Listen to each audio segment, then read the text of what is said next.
Lions versus legends. ఇద్దరు నాయకులు కూడా హిస్టరీ ఫాలో అవుతున్నారు. ఎవరు తగ్గట్లా చరిత్రను తవ్వుతున్నారు. తవ్వి ఆ శిథిలాల కింద నుంచి వాళ్ళకు అనుకూలమైన స్టేట్మెంట్స్ ఎత్తుక్కుంటున్నారు.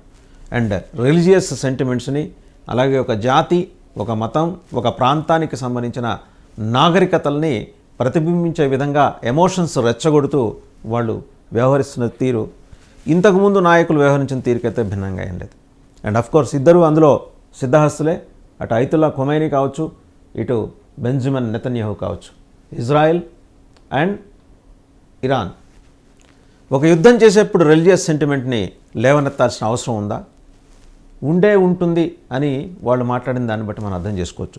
ఒకసారి మనం కనుక చూస్తే ఐతుల్లా ఖొమైనీ ఆయన వార్ క్రై ఎలా ఉంది, ఆయన ఎలా దేశాన్ని, జాతిని ప్రత్యేకించి మత ప్రాతిపదికన ఉద్దీపన చేసి, ఉత్తేజితం చేసి తనకు అనుకూలంగా దేశ ప్రజల్ని ఒక తాటి మీదకి తీసుకురావడానికి చరిత్రను ఎలా ఆయన ఉదహరిస్తున్నాడో, చరిత్రను ఎలా ఫాలో అవుతున్నాడో, ఆ ఫాలో అవుతూ తామే కొత్త చరిత్రని తయారు చేయబోతున్న వారిగా తమను తాము ఎలా ప్రొజెక్ట్ చేసుకుంటున్నారో, ఎలా మార్కెట్ చేసుకుంటున్నారో ఇంటర్నేషనల్ అంతర్జాతీయ వేదికల మీద ఒకసారి చూద్దాం.